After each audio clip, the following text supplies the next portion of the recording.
ये लो बिटिया। आपने खामखा तकल्लुफ किया। अरे नहीं बिटिया, हम तो उसी रात से बहुत परेशान थे जब तुम आधी रात को यहाँ इस क्वार्टर में आई। ना कोई सामान ना कुछ साथ आया। अभी ये आजकल के बच्चे जो है ना, ये आगे बढ़ने ही नहीं देते। कहने लगे अम्मा आधी रात को तुम पराए घर में क्यों जाओगी। हम भी रुक गए। अच्छा बेटा ये तो बताओ तुम्हारा नाम क्या है? अंजुम खान। शादीशुदा हो? जी। बच्चे हैं? जी एक बच्ची है मेरी। कहाँ है बच्चे? बाप के पास है। बिटिया कोई झगड़ा वगड़ा तो नहीं हुआ ना? यही समझ लीजिए। छोड़ा तो नहीं ना? छोड़ दिया है।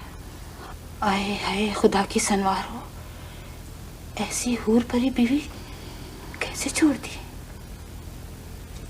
है छोड़ो, हर एक के अपने मामले हैं। मैं तुमसे ये बताने आई बिटिया कि सारा मोहल्ला मुझे खाला ही कहता है और खाला समझता भी है। देखो बिटिया तुमसे भी मैं कह देती हूँ कि कभी भी किसी चीज़ की तुम्हें ज़रूरत हो ना तो तकल्लुफ़ नहीं करना। अरे बिटिया हम गरीब सही लेकिन अब सब कुछ हाजिर है तुम लोगों के लिए। आप मेरे लिए भी खाला जी ही होंगी, बस आप मेरे लिए दुआ करें।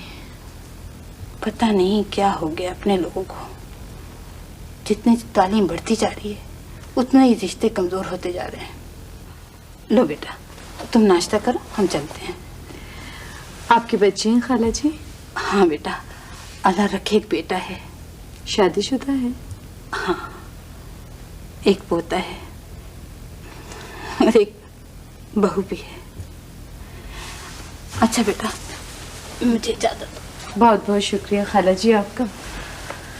पता नहीं बेटा क्या हो गया है ज़माने को, जिधर देखो जिधर सुनो दुखों की रेल पेल है। अच्छा तुम नाश्ता करो, मैं चलती हूँ।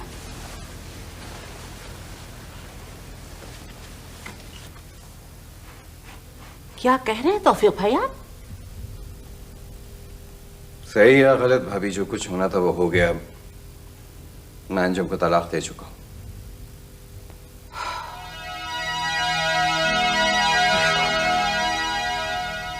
कहाँ है अंजुम आप?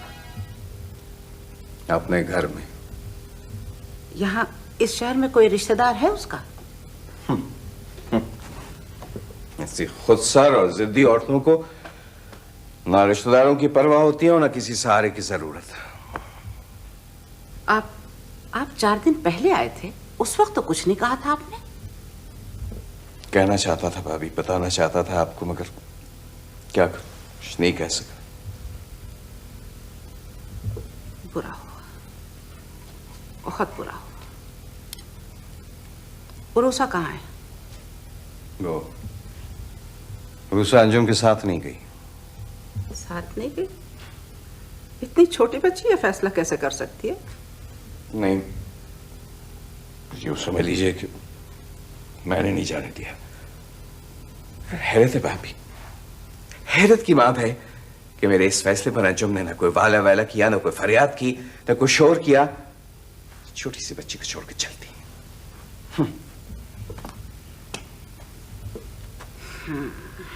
मुझे अंदाजा था इस बात का। किस बात का? यही कि इन हालात में आपका घर का बसना तकरीबन नामुमकिन है। मेरे घर को गुजारने में, बर्बाद करने में सबसे बड़ी जिम्मेदार अंजुम खुद है। आप कहते हैं तो मान लेती हूँ, वरना मेरा ख्याल है कोई औरत अपना घर खुद नहीं उजाड़ सकती, और वो भी एक बच्चे की माँ। ये सब मफरूजे हैं भाभी। मैं ऐसे केस खुद 10 केस कर चुका हूं जहां पे 4 बच्चों के बावजूद औरतों ने घर छोड़ दिया है। आप भी जानती हैं मिसेस नासिर को। मिसेस नासिर? आवारा औरतों में और शरीफ औरतों में एक खत्ते फासिल आपको खींचना होगा तौफीक भाई।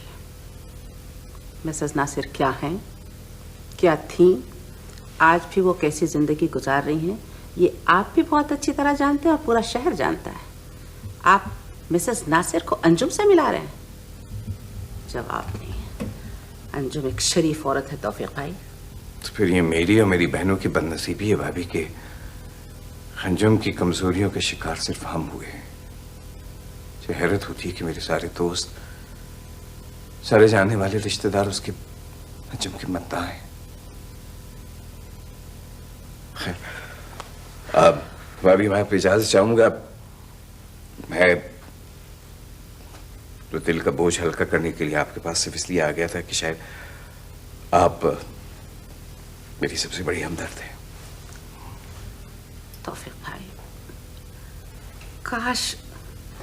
काश आपने तलाक देने से पहले खुलकर बात कर ली होती कि आप क्या करने जा रहे हैं।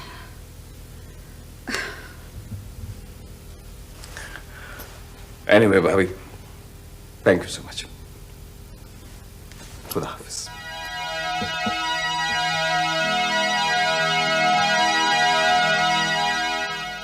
छोटी पप्पा बड़ी पप्पा से मत लड़ा करे ना। अच्छा लड़ती बेटे। थोड़ी है, तो बस जोर जोर से बातें करती हैं। तो सही, कैसी आफत है दोनों की दोनों।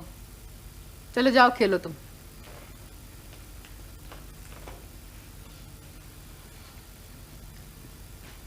बड़ी बड़ी अरे माफ कर दो ना, कब तक नाराज रहोगी? इतनी माफिया मांग चुकी हूँ। माफिया मांग चुकी हूँ। पहले गलती करती हो और फिर माफिया मांगती हो, और फिर वही मुर्गे की एक टांग। सच्ची कह रही हूँ, मैं इस वक्त आती थोड़ी दिल पे पत्थर रख के आई हूँ, इसलिए कि मुझे पता है कि तुम्हारा काम मेरे बगैर नहीं चलता और मेरा तुम्हारे बगैर। बड़ी पता है, बड़ा जरूरी काम था, जब भी तो बुला भेजा था तुम्हें। हाँ हाँ। पीर चंदन शाह को चल के बता दो कि काम हो गया है। हाय हाय, अरे पत्थर पड़ गए मेरी अकल में, मुझे क्यों नहीं भूली याद आया? बैठी थी ना। अरे हाँ, क्यों नहीं भूली। चलो ना, तुमने देर क्यों करवाई? मैं कहती हूँ चलो तुम। चलो आओ। हाँ। हाँ, अच्छा, उसकी सिफारिश भी मैं करूं। हाँ, इसकी सिफारिश भी मैं करूं, सबकी सिफारिश मैं करूं, तो मेरी सिफारिश कौन? हाँ हाँ हाँ, सिफारिश ही पे चलेगा सब। शाह जी, ये गजनफर साहब को समझाए, कहाँ कहाँ ढूंढा है इनको, घर में छुपे बैठे थे ये, जरा समझाएं शाह जी आप इनको।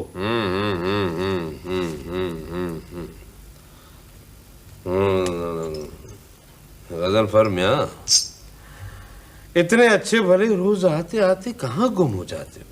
पूरे 8 दिन बाद सूरत दिखाई है। क्या बताऊं शाह साहब? बताना होगा, कोई परेशानी है? शाह साहब, एक सवाल जहन में है जिसका जवाब नहीं मिल रहा है मुझे। पूछो, बताने की कोशिश करेंगे। शाह साहब, जैसी जैसी मुसीबतों से आपने मुझे बचाया है, इसका गवाह तो सिर्फ मैं हूँ, और आपका ये हुक्म भी नहीं है कि मैं आपकी दुआओं और नेकियों की मशहूरी करता फिरूं। हाँ गजनफर बेटे, अगर मशहूरी के लिए नेकी की तो वो नेकी क्या हुई? अगर खुद को बड़ा पीर मनवाने के लिए दुआओं की मशहूरी कराई तो वो दुआ क्या हुई? वो तो 6 फुट 12 फुट की सड़क पर लगी हुई होर्डिंग हुई। कैसी कैसी बातें करते हैं फिर लोग आपके बारे में। जो खुदा को न छोड़े वो मुझे क्या छोड़ेंगे बातों में। हाँ, मगर इस बात का तुम्हारी परेशानी से क्या ताल्लुक, जो पूरे 8 दिन ये सवाल जहन में लिए तुम हमसे दूर रहे? बोलो, क्या बात है? लोग आपके बारे में कहते हैं कि आप शहर के सबसे बड़े धोखेबाज फ्रॉड हैं।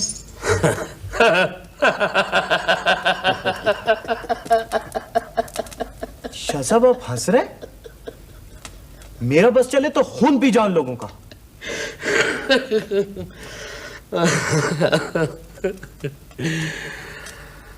अगर हजारों लाखों लोगों को पता पड़ गया है कि हम फराड और धोखा हैं, तो फिर बेटे ये न फराड रहा न ये धोखा। शाह साहब, आपको बिल्कुल गुस्सा नहीं आया? कहने दो सबको, क्या मैं किसी के घर में चोरी करता हूं, किसी की जेब काटता हूं और किसी की छोटी छोटी कमजोरियों से फायदा उठाकर रुश्वत लेता हूं, या किसी के दरवाजे पर जाकर कहता हूं कि वो मेरा मुरीद हो जाए? ये तो मेरे खिलाफ बातें करने वाले वो लोग हैं जिन्होंने खल्क़े खुदा को इतना परेशान कर रखा है कि वो किसी डिवाइन इंटरफेरेंस की तलाश में सरगर्दा है। शाह जी, वो बारिस्टर साहब की बहनें। क्या औरतें हैं, क्या औरतें हैं, अपनी भावज को जिंदा देखना नहीं चाहती।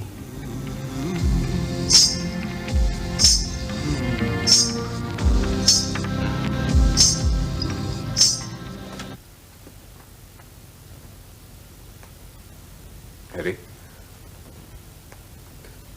सबके सब सो गए क्या? छोटी तो रूसा के पास होगी मेरे कमरे में। अब मैं क्यों उलझ रहा हूं? मुझे ये सब क्यों हो रहा है मुझे?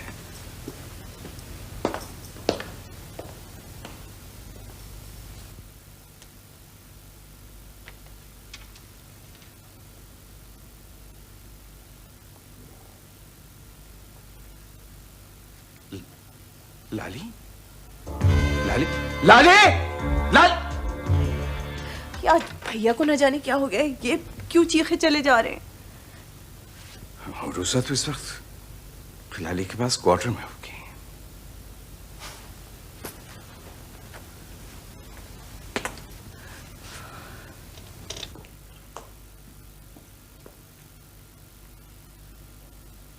छोटे,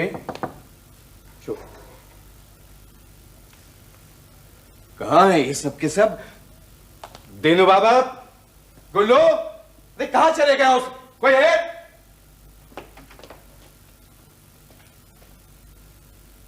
आरिफा के लिए तो भैया कभी इतने परेशान नहीं हुए। चौकीदार, चौकीदार साहब, चौकीदार की तो आज छुट्टी होती है, हफ्ता है आज। तो ये लाली और गुल्लू कहाँ है? सर मैं तो अपने क्वार्टर में था, पता नहीं कहाँ हैं ये लोग। अच्छा, जाके उनको क्वार्टर में देखो और लाली से कहना है कि रूसो को अंदर लेकर आए। बेटा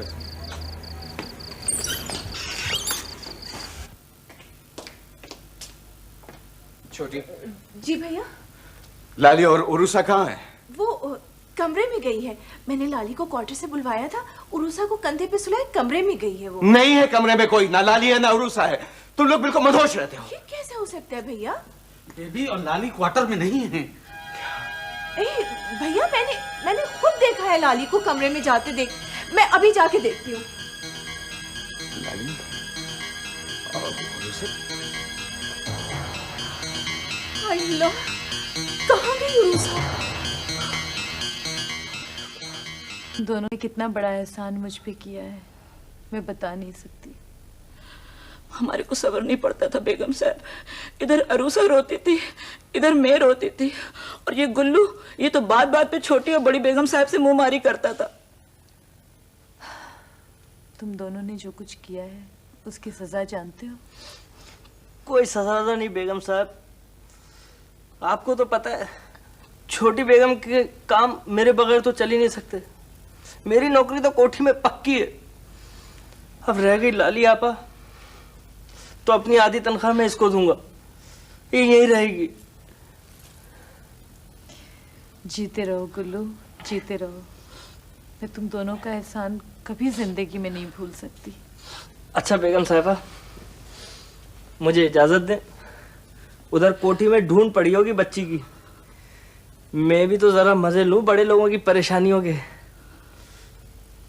हाँ जाओ गुल्लू तुम, लेकिन जिंदगी में अगर कभी भी अच्छा वक्त आया तो अपना हाथ नहीं रोकूंगी। अच्छा बेगम साहब, अस्सलाम वालेकुम। बोलने का तो बात ही नहीं है बेगम साहब, हम तो आपका बादशाही मिजाज जानते हैं। आप तकलीफ में काटेंगे तो लाली भी तकलीफ में काटेंगे। मगर लाली मुझे ये बताओ कि उरूसा का बुखार इतना तेज कैसे हो गया? डर का मारे दवा नहीं दी, मेरे को पता ही नहीं पड़ता था कि कौन सा सीसी में बुखार कमती करने का दवा है? देखो बेगम साहब, आप दे दो, इसमें से कौन सा दवा है? तुम रूसा को लेके अंदर जाओ, बैरिस्टर साहब आए। अरे साहब आ गया, साहब आ गया। चलो चलो चलो, अरे तो लेके जाओ। चलो चलो बिटिया। दरवाजा खुला है।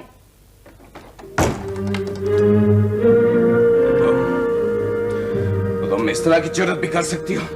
आपको गैर मर्द होकर मेरे घर में आने की जुर्रत कैसे हुई? तुम अभी इद्दत में हो। इद्दत के कानूनी पहलू का मुझे अच्छी तरह इल्म है, लेकिन कानून इलाही का हर पहलू आला तरीन इखलाकी इंसानी से इबारत होता है, जिसका आपको ना पास है ना एहसास। मत पढ़ाओ सबक मुझे। याद रखो अंजुम खान के अभी इस क्वार्टर के मालिकाना हकूक तुम्हारा नाम नहीं किया गया। इद्दत की मुद्दत पूरी हो जाने के बाद मेरा इस घर में रहने का कोई इरादा भी नहीं है। तुम्हारे इरादे तो मुझे मालूम हो चुके हैं। शर्म तो नहीं आती ना तुम्हें? नौकरों से सास बास करके मेरी बेटी को अगवा करवाती हो तुम? डरा रहे हैं या सोच भी इसी तरह रहे हैं? किधर है उरुसा? अगवा करवाया तुमने मेरी बेटी को? आहिस्ता गुफ्तगू होगी बैरिस्टर साहब। ये तौफीक मंजिल का पौश एरिया नहीं है, गरीबों का मोहल्ला है। खिलौनों जैसी दीवारें, छोटे छोटे से मकानात। यहां गुफ्तगू के आदाब बदल जाने चाहिए। किस बात का ज़ौम है तुम्हें? मत भूलो कि मैं कोर्ट में घसीट लूंगा तुम्हें। बरसों अदालतों के चक्कर काटती रहोगी तुम। फिर तो अदालत में दायर किया हुआ ये मुकदमा अपनी नौयत का पहला मुकदमा होगा, जिसमें एक कानूनदान बाप ये कहकर मुकदमा दायर करेगा कि एक 2 बरस की बच्ची को एक मां ने एक कानूनदान बाप के घर से अगवा करवाया है, और मां ने ये जानते हुए हिमाकत की है कि अगर मां कानून का दरवाजा खटखटाती तो 14 बरस की उम्र तक बच्चे की परवरिश की हकदार मां ही होती। उरूसा आपको नहीं मिल सकती है, जा सकते हैं आप।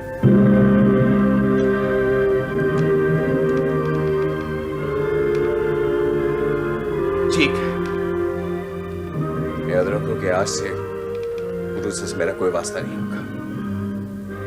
उरूसा हर चीज से महरूम हो जाएगी, उसको कुछ नहीं मिलेगा। 2 बरस की बच्ची से मां की गोद छीनने वाला बाप दे भी क्या सकता है? कभी माफ नहीं करूंगा, मैं तुम्हें कभी माफ नहीं करूंगा।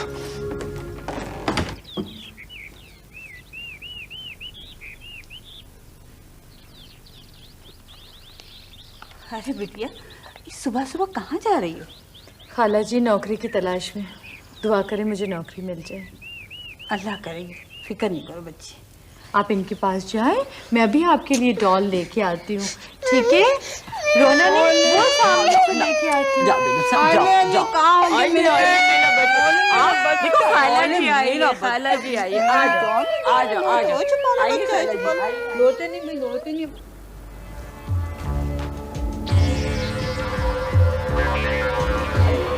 सॉरी मैडम, नौकरी तो आपको मिल जाएगी, लेकिन 2 बजे तक का वक्त हमारे लिए मुनासिब नहीं रहेगा।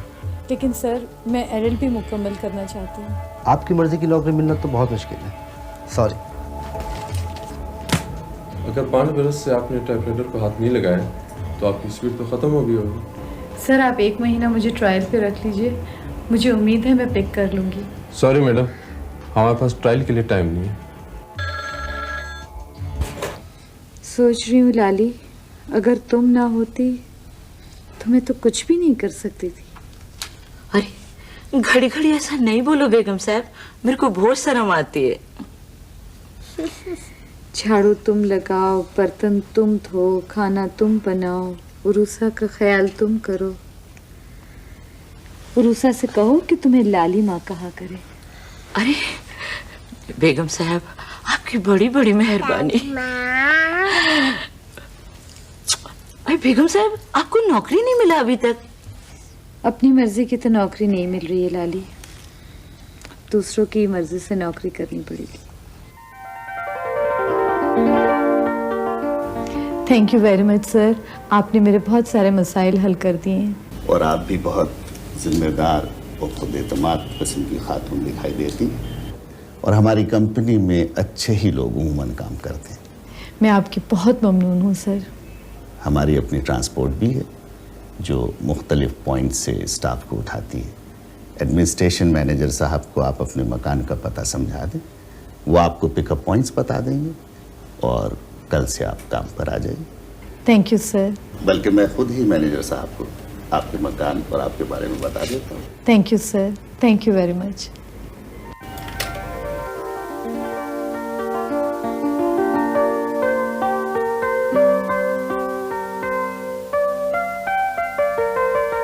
हमने आप जैसी ही वर्किंग लेडीज़ के लिए डे केयर सेंटर कायम किया है। जी मुझे भी किसी ऐसे इंस्टीट्यूशन की तलाश थी।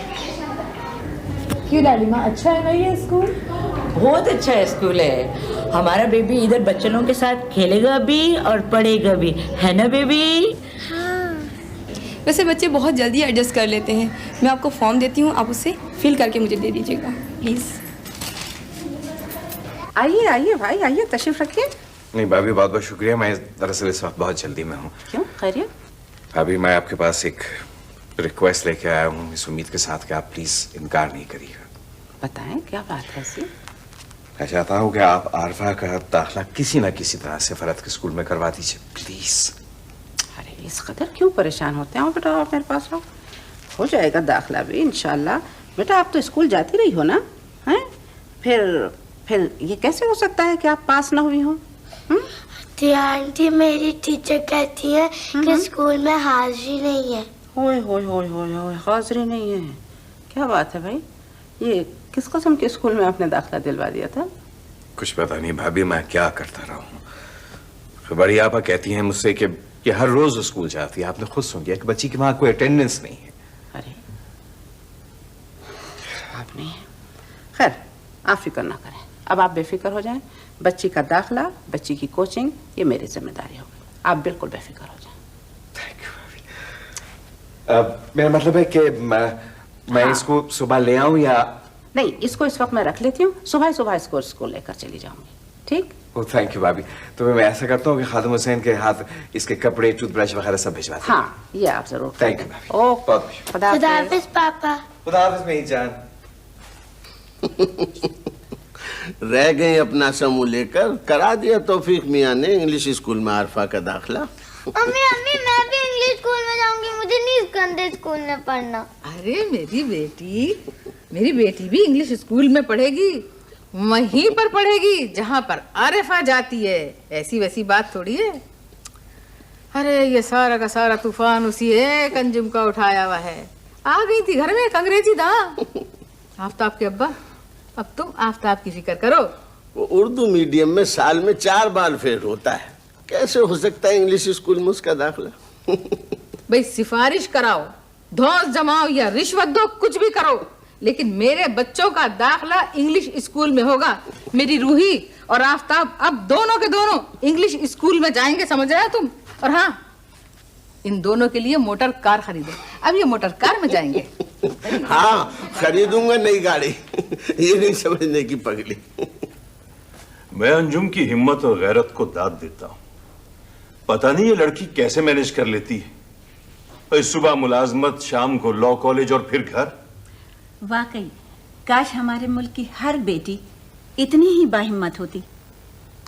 अंकल, अगर लॉ कॉलेज की क्लासेस शाम को 5:30 बजे ना शुरू होती ना, तो मेरा नहीं ख्याल कि मैं मैनेज कर सकती थी। बेटे मुझे लगता है कि तुम हर बात में तकल्लुफ करती हो। कोई भी प्रॉब्लम हो सलमा और मुझे फौरन बता दिया करो, कभी हेजिटेट मत करना। भाई अंजुम इतनी हिम्मत वाली हैं कि वो अपनी प्रॉब्लम्स के साथ मेरी और आपकी भी प्रॉब्लम सॉल्व कर सकती हैं। सलमा आंटी, इस वक्त अगर देखा जाए तो सही मानों में मेरे सारे प्रॉब्लम्स को सॉल्व करने वाली एक ही औरत है, और वो है लालिमा। अगर वो इस वक्त ना होती तो मैं कुछ भी नहीं कर सकती थी। हाँ वाकई तुम ठीक कहती हो। अच्छा, आप इजाजत दीजिए मुझे। बेटे गाड़ी पे जाओ। सलमा, इन्हें गाड़ी में भिजवा दो। खुदा हाफिज। अंजुम अंजुम अंजुम, सुनते सुनते मेरे कान पक गए हैं। इतनी अच्छी लगती है तो बसा लो मेरी जगह। बंदी तो सोशल वर्क के लिए जाएगी और जरूर जाएगी। बहू, बात करो तो तुम तो काट खाने को दौड़ती हो। ऐसी मैंने कौन सी बात कह दी जिसका ये जवाब मिल रहा है? जवाब तो मैंने तुमको अभी दिया नहीं है खाला जान। मेरे अब्बा के घर पर 4 मोटरें खड़ी हैं और एक तुम्हारे बेटे के 3,000 रुपए लेके आ जाते हैं। तुम समझती हो कि 30 लाख मेरे पैरों में पड़े हैं? बंदी तो आप रुकने वाली नहीं है। बंदी तो नौकरी करेगी और जरूर करेगी। संभालो अपने पोता पोती। अम्मा, ये सुबह सुबह तुम क्या किससे लेके बैठ जाती हो? सवेरा हुआ और शुरू हो गई।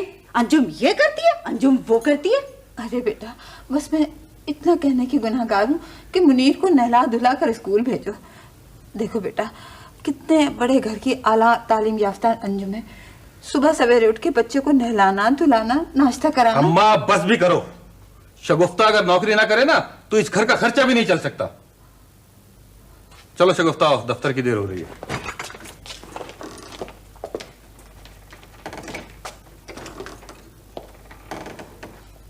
अरे क्या बात है भैया, आज तुमने लिपस्टिक नहीं लगाई?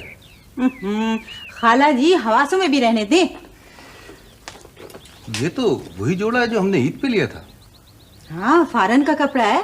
देखो तो कैसा शानदार लग रहा है अभी तक। हाँ भाई, बहुत अच्छा लगा।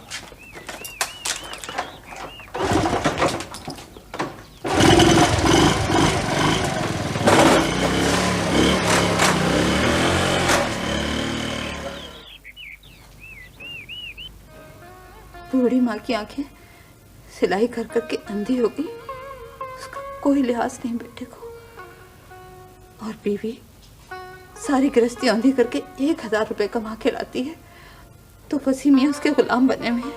खाला जी, आ रही हूँ बेटा, अभी आ रही हूँ। सोचा था मुन्ने का कपड़ा शपड़ा धोना है। कुछ सुना तुमने? अरे रोज सुनता है ये बकबक, रोज सुनता है। हम सोचा था अपने बच्चे पाल पोस के अल्लाह अल्लाह करूंगी।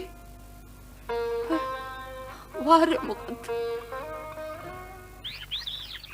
गुल्लू भैया, ये प्याला साफ किया है तुमने? जरा ढंग से तो साफ करो इसे। मैंने तो बड़ा रगड़ रगड़ के साफ किया है। ये देखो, आर पार दिख रहा है इसमें से। बस बातें बनवा ले कोई तुमसे है। गुल्लू भैया, घर अच्छा लग रहा है ना? मैं तो शुरू से ही कह रहा हूँ, तुम बड़ी बेगम के मुकाबले में 52 गज की अक्लमंद हो। सब कुछ सीख लिया ना बड़ी बेगम से। बड़ी बेगम से क्या मतलब? मतलब ये कि उरूसा बीवी की अम्मी बड़ी बेगम है तो वो ही रहेंगी, साफ कुछ भी कर लें। मजाल है जो इस घर में किसी ने गुलदान में फूल सजाए हो, कभी किसी ने टेबल पे या दस्तरखान पे बैठ के ढंग से खाना खाया हो। ठीक कह रहा हूँ ना मैं? अरे बड़ी ने तो कभी मुझे कुछ नहीं करने दिया। अरे मैं तो बड़ी सलीकेमंद थी गुल्लू भैया। सर तुम भी कभी कभी बहुत जी जलाते हो हैं। जानते हो क्या सोचा है मैंने? कुछ लंबी सोची होगी। बड़ी लंबी गुल्लू भैया। ये जो मिसेस मसरत है ना, अतिया भाभी 3 महीने से जान को आ गई हैं। कभी सांप के कपड़े सिलवा के भिजवा रही हैं। अरे कपड़े क्या गुल्लू भैया, कभी जाले झड़वा रही हैं, कभी गुलदान में फूल सजा रही हैं। रिश्ता ना नाता, आरफा को उठा के अंग्रेजी स्कूल में दाखिल कर दिया। भैया भी हमारे बहुत सीधे। मैं भी यही सोचता हूँ छोटी बेगम कि ये अपने साहब इतने बड़े बैरिस्टर कैसे हो गए। अरे गुल्लू भैया, अम्मा की दुआओं से, वरना अब्बा ने तो भैया को हमसे छीन ही लिया था। हाँ, याद आया। बड़े साहब बड़ी बेगम और बड़ी अम्मी से बड़े नाराज रहते थे। खामखा की नाराजगी थी गुल्लू भैया। अल्लाह मियाँ ने अब्बा को अच्छी शक्ल सूरत क्या देती थी और तालीम क्या हासिल कर ली थी उन्होंने कि अम्मा को बीवी कहते शर्माते थे। और अम्मा भी तो कैसे हाथ चला चला के लड़ती थी उनसे। गुल्लू भैया, तुम्हें याद भी रही तो यही बात याद रही है। सर, ये ऑफिस में एक छोटा सा पार्सल और ये रजिस्टर खत आया था। ठीक है, आप जाए।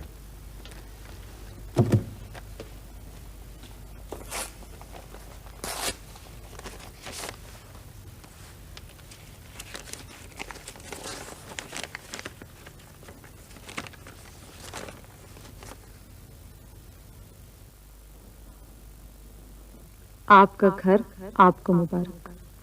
चाबियां पार्सल से भेज रही हूँ। अंजुम खान।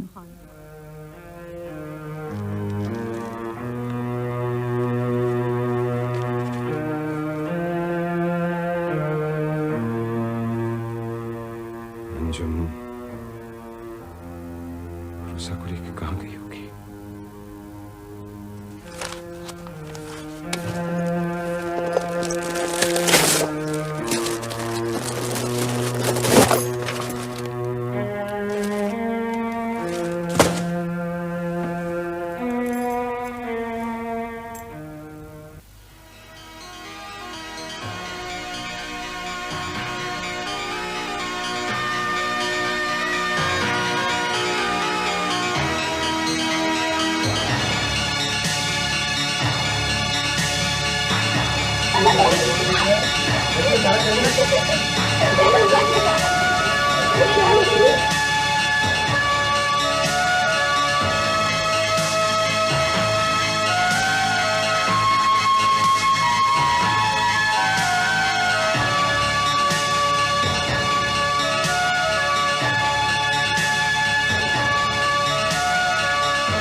बेबी बेबी, अच्छा सो गई।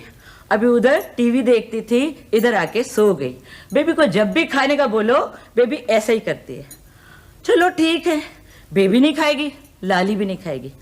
भूखे रह रह के मर जाएगी ना लाली माँ, फिर नहीं रोना। मत क्या करो ना मरने की बातें लाली माँ। अरे तुम माने नहीं खाएगा तो नहीं मरेगा लाली माँ।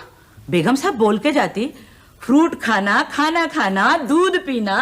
बस खाते ही रहना और अकेले रहते रहते बोर होके पागल हो जाना। अभी क्या बजा है? 11:15 हो रहे हैं। आती होंगी बेगम साहिबा। जब तुम्हारी बेगम साहिबा इस्लामाबाद से लौटे ना लाली माँ, तो उनको उरूसा अहमद का सलाम कहना और हाथ बांध के अर्ज करना कि प्लीज वो मेरी फिक्र करना छोड़ दें। तोबा तोबा, कैसा बात करता बेबी। आपका फिक्र नहीं करेगा तो फिर किसका फिक्र करेगा? अम्मी है आपका। ना लालिमा ना, Anjum Khan women's rights commission की अम्मी हैं, लॉयर्स फोरम की अम्मी हैं, अपने मुवक्किलों की अम्मी हैं। उरूसा अहमद तो कुछ नहीं लगती उनकी। ऐसा बात नहीं करते बेबी। कितना मेहनत करती, कितना ख्याल करती, कितना काम करती आपका वास्ते। अच्छा लालिमा, कब से संभाल रही हो तुम मुझको? बहुत बरस हो गए। एक बात पूछूं लालिमा? पूछो। ये अहमद साहब कौन थे जिनकी मैं बेटी हूँ? मेरे को नहीं पता, मैं नहीं जानती साहब आपको। अच्छा चले खैर, अम्मी को तो छोड़ दिया उन्होंने।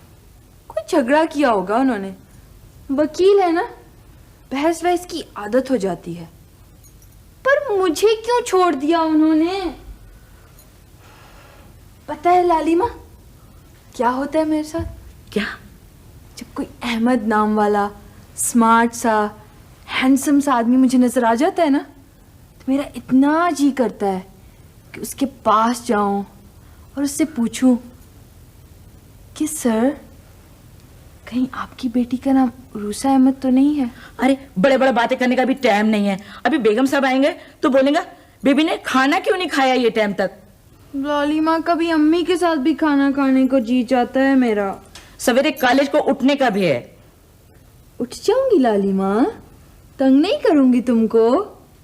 रूठो नहीं लालिमा, तुम रूठती हो तो मेरा जी रोने को करता है।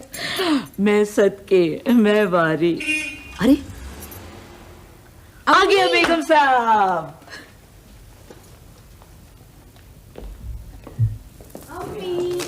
अम्मी, क्या हाल है बेटा? 4 दिन का आप कह के जाती हैं और 10 दिन लगा देती हैं। अरे बेटे काम था, लेकिन ये क्या, न सलाम न दुआ। देखो आसिफ अंकल मुझे लेने एयरपोर्ट आए, आप शुक्रिया भी नहीं अदा करेंगे उनका? Thank you uncle. Thank you बेटे। Thank you very much Asif साहब, थैंक यू। कमाल करती हैं अंजुमा। आपको एयरपोर्ट लेने ना जाता तो किसी होटल में जाकर बैठ जाता। बैठे ना अंकल प्लीज। थैंक यू बेटे, थैंक यू।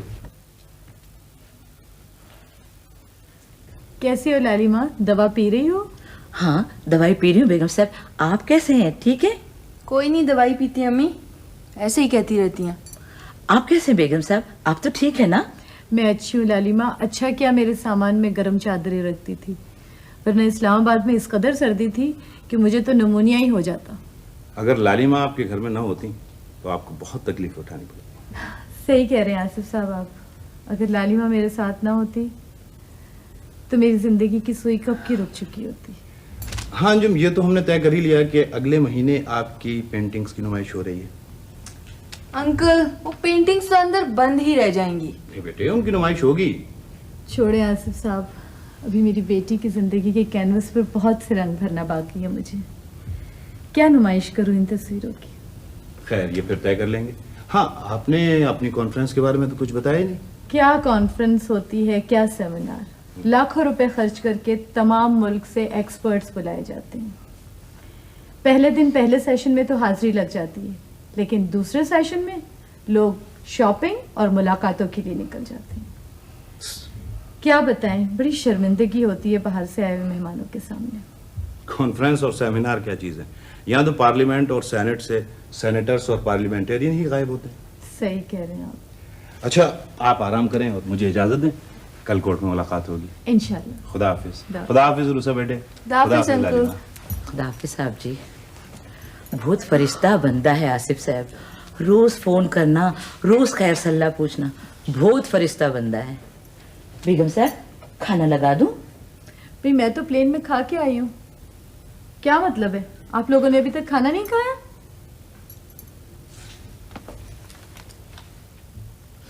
क्या बात है उरूसा, रो क्यों रही हो बेटे? अब आप मेरे बगैर खाना भी खा लेती हैं। आई एम सॉरी बेटे, काम से गई थी ना।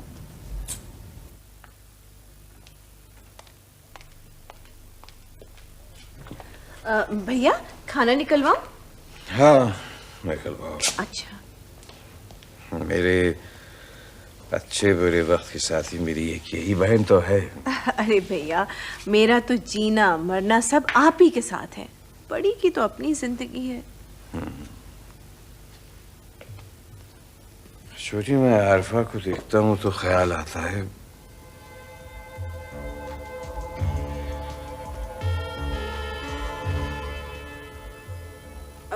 भैया घर अच्छा लग रहा है ना? हाँ अच्छा लग रहा है। चलो, तुमने घर संभालना तो सीख लिया। वैसे आई थी मेरी जिंदगी में भी कोई जो इस घर को बदलना चाहती थी। कौन भैया? कोई नहीं।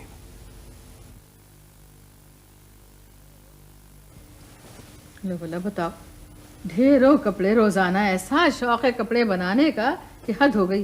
पिशवाजें बन रही हैं, धोती शलवारें बन रही हैं। मुझसे कह रही हैं अम्मा आपके लिए धोती शलवार बना दूं। लो बोला बताओ, अगर धोती बांधनी है तो आदमी दर्जी को पैसे क्यों दे खामखा के लिए, उनकी मुट्ठी गर्म करने के लिए। लो हद हो गई है।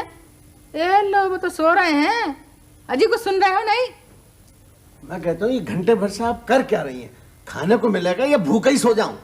अरे है ये मुन्ना पता नहीं कहाँ जाके मर गया कब वक्त। मैं कहता हूँ मुझे खाने को दो। भाई कह तो रही हूँ, मुन्ना बाजार गया हुआ है खाना लेने के लिए। क्या मतलब आज भी बाजार का खाना, यानी घर पे पकाना ही बंद कर दिया बिल्कुल? अरे ठेकेदार साहब, अपने घर को क्यों कोस रहे हो तुम? भाई सारे शहर में रात का खाना पकाना बंद हो चुका है। फुटपाथों पर तिक्के कबाबों से लोगों के जबड़े भरे हुए होते हैं। भाई मेरे बच्चे घर का खाना खाना नहीं पसंद करते हैं, तो क्या बिल्ली कुत्तों के लिए खाना पकवाऊं? बूढ़ा हो गया हूँ मेहनत करते करते। नहीं माँ, एक वक्त की रोटी घर पे पक्की ही नहीं मिल सकती मुझे। लो हद हो गई। सारी जिंदगी मैंने तुम्हें अपने हाथों से रोटी थोप के खिलाई। भाई अब तो हम रेस्ट करेंगे। तो फिर ठीक है, तुम और तुम्हारी औलाद रहो, मैं अपना बंदोबस्त कहीं और कर लूंगा। अब्बा आई एम सॉरी अब्बा। आई एम सॉरी, फरंगी की नकल। ये इन्हें क्या हुआ भाई? भैया तुम्हारे अब्बा यही चाहते हैं कि सारी जिंदगी की तरह मैं अब भी अपने हाथों से रोटी थोपूं। वैसे ये बदल लेंगे नहीं अम्मा? अरे नहीं बदलेंगे तो ना बदले, हमें कब परवाह है। रूही कहाँ है? गई हुई है शॉपिंग के लिए। तुम्हारे अब्बा की लाडली, इन्होंने बिगाड़ रखा है उसको।